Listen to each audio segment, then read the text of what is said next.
apart from the grievances which divided the two cabinets on the subject of Poland. Their respective recriminations bore upon other very serious points. Russia could not pardon our government the annexation of the Hanseatic cities, and especially the annexation of Oldenburg to the French Empire. The Emperor Alexander's susceptibility had, and not unreasonably, been wounded by the dispossession of the Duke of Oldenburg, the husband of the Grand Duchess Catherine, the Tsar's well-beloved sister. On France's side, it was the infraction of the continental system, a system which Russia's attitude struck to the heart, which most irritated the emperor. Napoleon took pains to demonstrate on his side that the annexation of countries on the northern seaboard of Germany had been caused by the imperative necessity of closing upon English trade the useful markets which she found there for the sale of her merchandise on the continent. We have seen that he also offered the sovereign of Oldenburg an indemnity fully equivalent to the loss of his duchy, and that he sought to calm by means of reasonable proposals the anxieties which were preserved by Russia as to the possibility of a resurrection of the ancient monarchy of Poland. Napoleon's inclinations and interest led him to avoid war. Russia, on the contrary, seeing her adversary's reluctance, was trying to throw him into it. Encouraged by our attitude, the Russian cabinet made every effort, both secretly and openly, with a bellicose object in view, the annexation of the Hanseatic cities of Oldenburg and of Pomerania to France, which had taken place after repeated warnings and when a conviction had been come to as the real or pretended impotence of these countries to forbid the access of their ports to English trade could not be looked upon as a violation of the Treaty of Tilsit, since this annexation, on the contrary, tended to ensure the full and entire carrying into the effect of the engagements which had been taken. The connivance of the authorities in these various countries with England was moreover very well known. The voluntary non-observation of the continental blockade rendered many points on this seaboard vulnerable and forced Napoleon, whose clear-sightedness never failed him, to seize upon it. People have never tired of repeating that the districts situated on the mouths of the Elbe, the Ems, and the Weser had been annexed to the French Empire to be indefinitely incorporated therewith. This erroneous assertion was formulated to give greater weight to the reproaches of provocation which were made against us by Russia.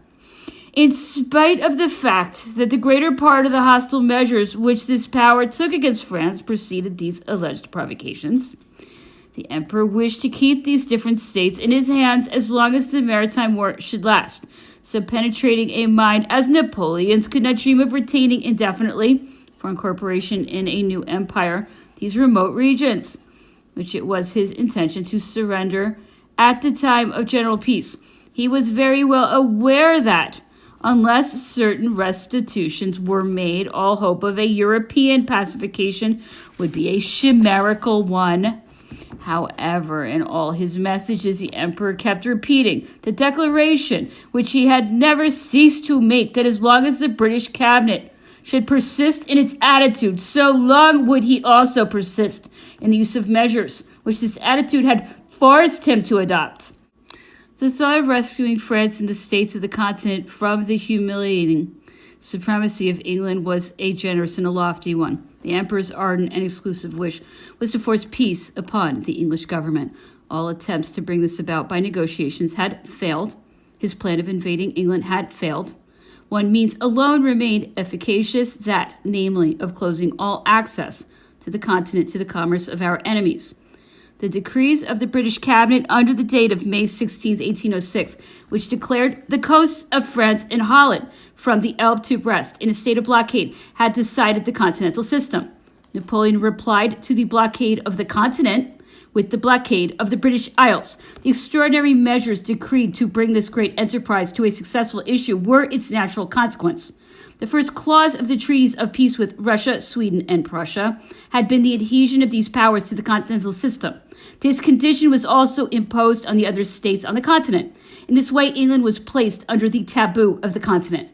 Once engaged in this mighty struggle, Napoleon could draw back before no obstacle in the realization of a plan which promised such useful and such splendid results.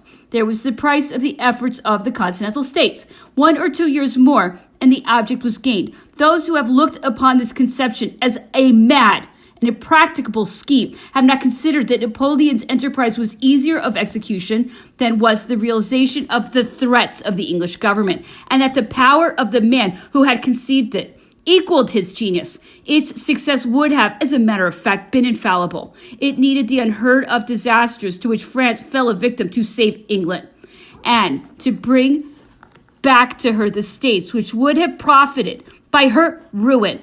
If one passes to considerations of a less general nature, it will be found that France was too great and too powerful for England to consent to live in peace with her.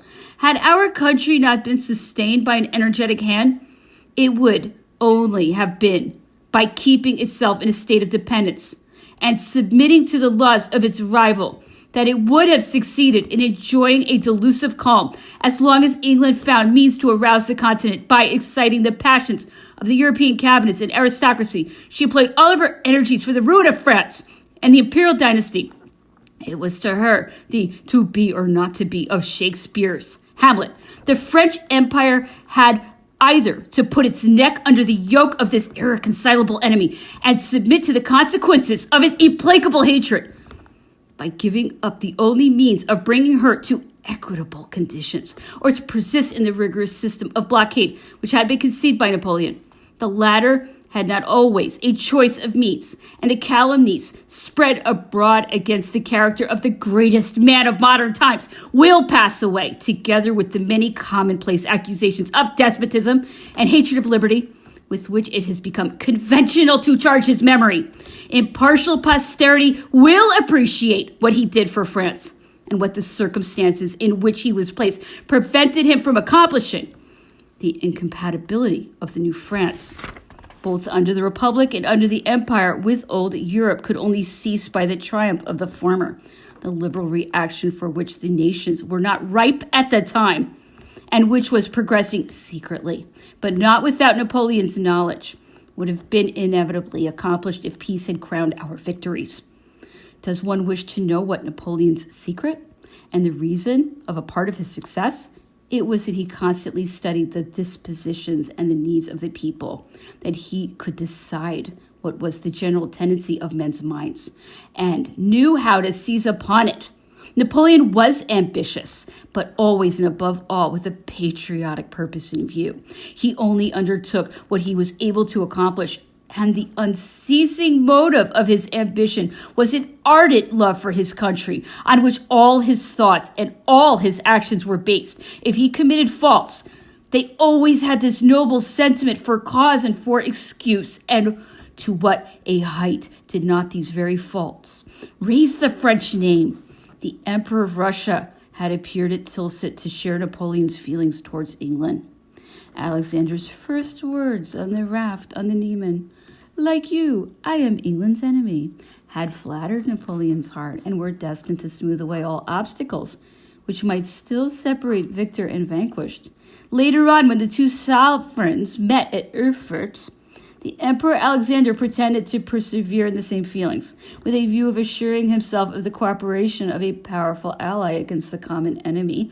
Napoleon made up his mind to sacrifices, which he afterwards had reason to regret. At Tilsit, he had prevented the Turks from reoccupying Moldavia and Wallachia. At Erfurt, he consented to the surrender of these provinces to Russia. The Emperor at Tilsit had lent his hand to the weakening of Sweden, at that time, it is true, England's most persevering ally, by abandoning Finland to Russia, a concession of inestimable value to that power.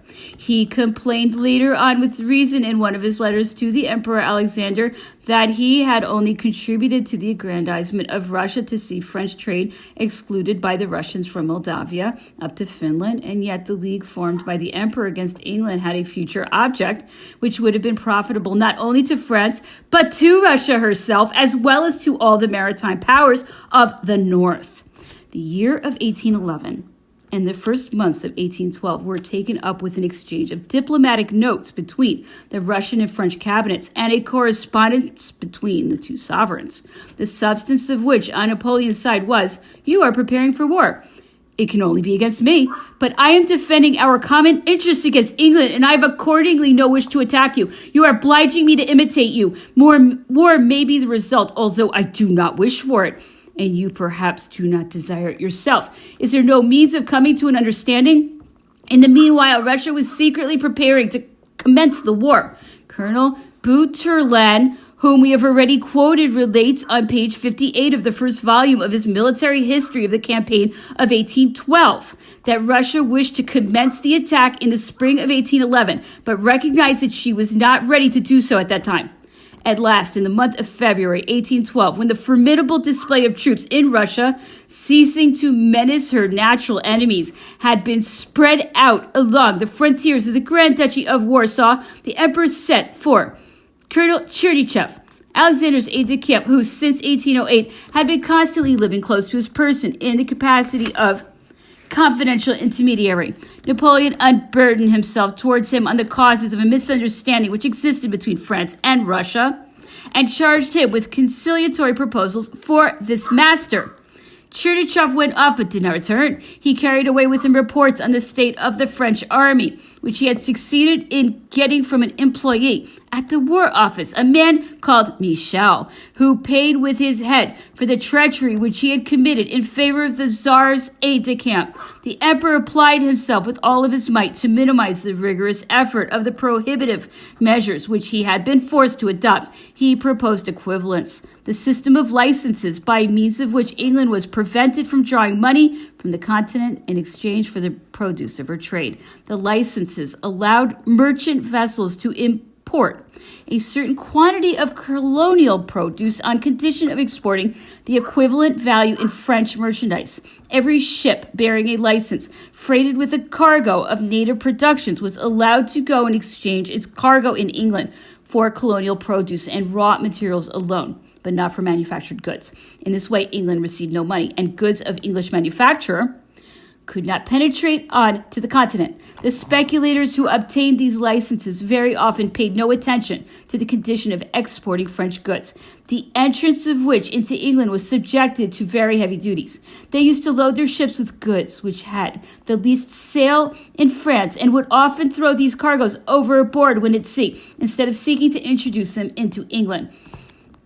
Colonial produce and raw materials consequently cost a much higher price, but this sacrifice was largely compensated for by the profits which these speculators derived from such valuable produce as sugar, coffee, and spices, which nobody on the continent was willing to entirely forego. This was an attenuation of the continental system, and although it was no doubt imperfect, it was difficult to go further, seeing what were the exceptional circumstances in which one was placed at that time. Russia could make use of the same means of procuring colonial produce necessary for her consumption, or raw material useful for her industries in exchange for her tars, leathers, and timber. However, the more conciliating and the more desirous of avoiding a rupture did Napoleon show himself, the more did Alexander imagine that the French government was not ready to fight him, and was afraid of him. The Tsar, moreover, was free no longer, and had been entirely circumvented by England. There was no kind of intrigue, no perfidious proceeding which our eternal enemy neglected to use at St. Petersburg and elsewhere to excite people against the Emperor Napoleon. Substitutions of documents, forgery of writings, and of signatures, all was good. Towards the end of 1811, a cabal, of which the principal agent was a certain Baron Darmfeldt, who had been long in the pay of England, trumped up the proofs of an act of subordination of which Napoleon was alleged to be the principal instigator, and Speransky, the secretary of the Russian cabinet, the object and the accomplice. Speransky corresponded with the General Secretary of the French Council of State on matters of internal government, a correspondence to which Alexander had appeared to attach importance and which had been authorized by the French government, although these communications had absolutely nothing to do with politics. The informers did not lose the opportunity of seizing on this pretext of transforming this exchange of letters into a conspiracy. Speransky saw himself, in consequence, dismissed suddenly and banished without even having been heard. These odious and perfidious machinations still further increased Alexander's mistrust of Napoleon and contributed towards changing the good relations which had existed so long between them. The Emperor of Russia only discovered the innocence of the Privy Councillor Speransky 2 years later. He awarded this faithful servant a poor compensation for his undeserved disgrace by appointing him governor of the province of Siberia, to which he had been at first banished. Count Nesselrode, the Prince Gagarin, took Speransky's place as secretary to the Tsar's cabinet. It was by similar lying artifices that England acted upon the suspicious mind of the Emperor Alexander and succeeded in binding this prince by means of a treaty, which it was agreed to keep secret till the day when an open rupture between France and Russia should break out and hostilities begin. As a matter of fact, Napoleon could only lose by the war which was being prepared. The continental system, so disastrous to England, was by this fact postponed, hindered, and subjected to uncertain hazards. The cries of distress and of weariness which were being heard in London, Liverpool, and Bristol, and elsewhere already announced the early and complete success of the system. On the other hand, affairs in Spain imperatively demanded all of France's efforts. The emperor was aware of the situation, if one may judge from various notes which he dictated on different occasions. He worked out his proposition in different ways, and always found at the end of his calculations that he could not make war upon Russia without incurring risks which it was to his interest to avoid. He would have wished to be able to postpone this war for 3 years. The object of the continental system would have been attained, and Spain would have been pacified. He had all to hope for from time, and the consolation which 2 or 3 more years would have given to his power. The coalition understood this perfectly and put him in occupation in his way to prevent him from returning to Spain. It knew how to work the strings of the most refined intrigue. It influenced the Emperor Alexander with all that was likely to have an effect on his mind, offering baits to his ambition, which he did not find sufficient satisfaction in Napoleon's condescensions. It constantly put before the Tsar's eyes this phantom of the re-establishment of Poland and persuaded him that he was France's dupe. And in spite of the genuine advantages which he had derived from the French alliance, it represented the occupation of Oldenburg as a proof of the want of consideration of which the French government rendered itself guilty. It made a skillful use of a suspicious and jealous character and threatened him, needs be, with his father's tragic fate. These maneuvers, skillfully directed, led Alexander on, at first insensibly, and then by a rapid slope, to a rupture of the alliance and to a savage war fatal to humanity. The pressing need of ending the war in Spain explains Napoleon's reluctance to enter the arena with Russia. He would have preferred to postpone the war and hoped for some time to be able to avoid it. He spared nothing to obtain this result, apart from the sacrifice of a system, the effects of which were about to become decisive. When all hopes of preserving good relations with Russia had been dispelled, the emperor wished to dispose of all his forces to strike a great blow in the east and to return promptly to Spain. Unheard of disasters deceived the most clever and most prudent calculations. A happy issue of the affairs in Spain was about to render Napoleon master of the peninsula and to make him free of action. The English government saw this and could not hesitate. It was accordingly urgently necessary for England to involve her powerful adversary in a new struggle with all the embarrassments inherent to his position.